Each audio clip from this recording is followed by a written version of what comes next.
Do you think a full-blown civil war in 1947 would have been a far better option than the creation of Pakistan and the subsequent wars, rifts, riots, etc. that we have had?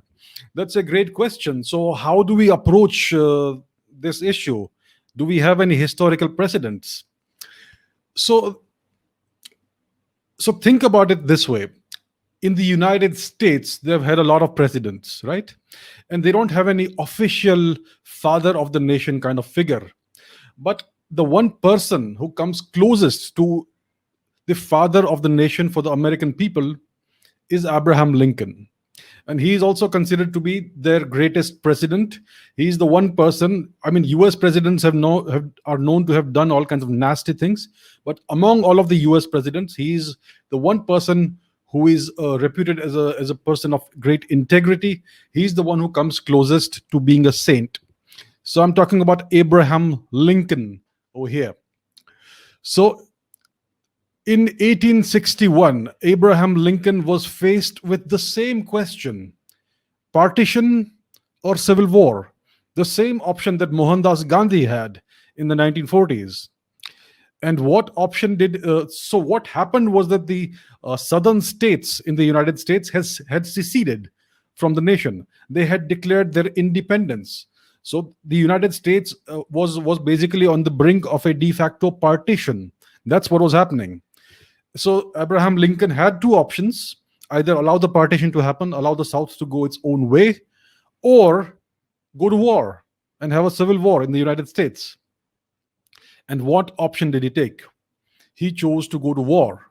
The civil war happened under his watch, correct? And we know the history.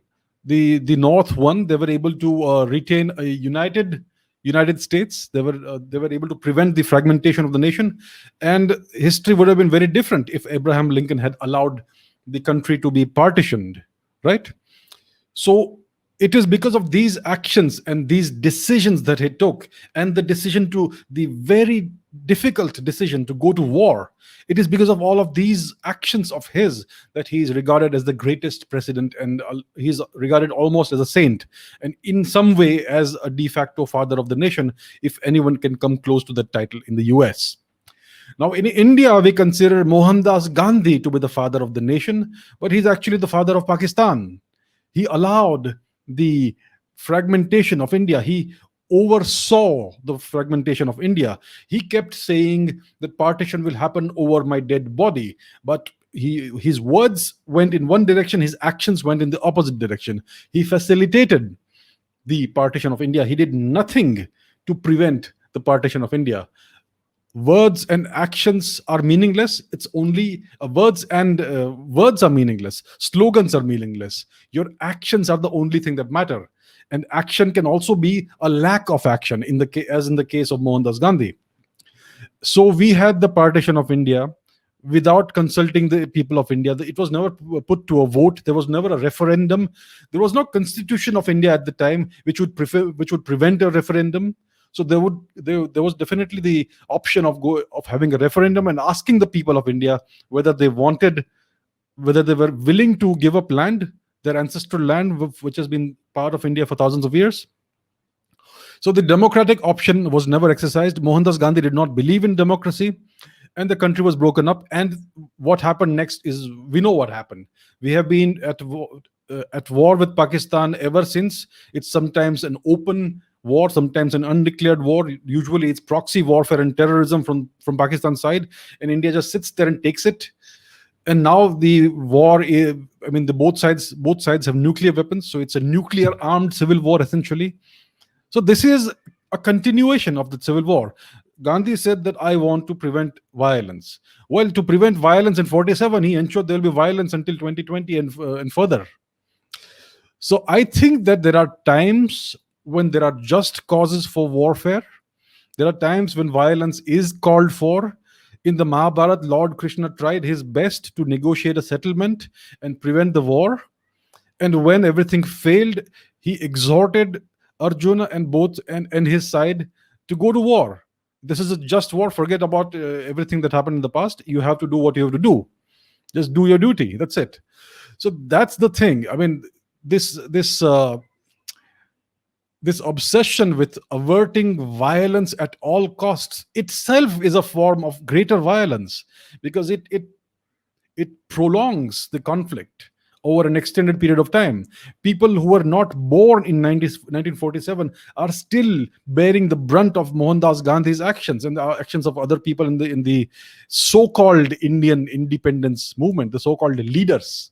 So whom did these people really serve is the question. We know that the British wanted to fragment India. It was on their agenda. Jinnah was just a pawn, and so was Mohandas Gandhi, who was a larger pawn.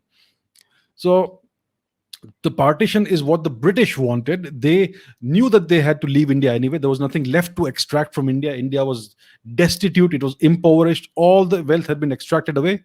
The British did not want to govern a country that was in such shambles, which they had brought into such shambles.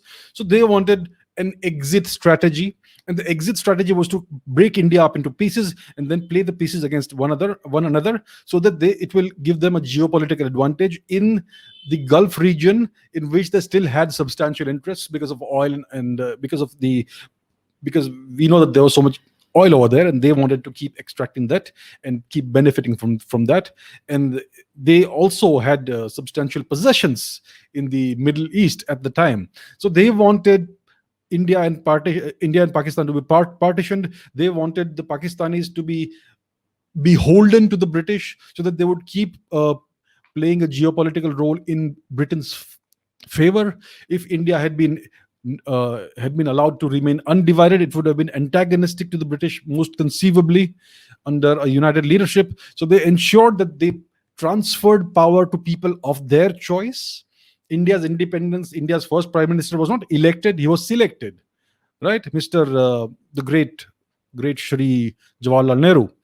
So this is what happened. Independence was actually not, it was a transfer of power from one set of crooks to another set of crooks. And so that's the answer.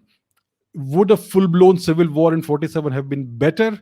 Conceivably, yes. Finish it off once and for all, right? Whatever issues are left behind from the tumultuous history of partition, of the British occupation and the previous Turkic occupation, all that, deal with it once and for all and move on after that, instead of prolonging it and moving it forward slice by slice, cut by cut, blow by blow, as it's happening right now.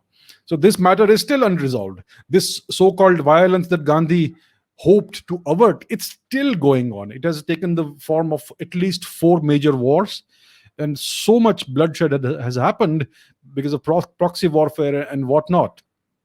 In the Pakistani occupation of Balochistan and Kashmir, parts of Kashmir, and parts of the Pashtun territories and Sindh, it's brutal, it's oppressive, and this is what the British engineered, and this is what the so-called great leaders of India's independence movement facilitated.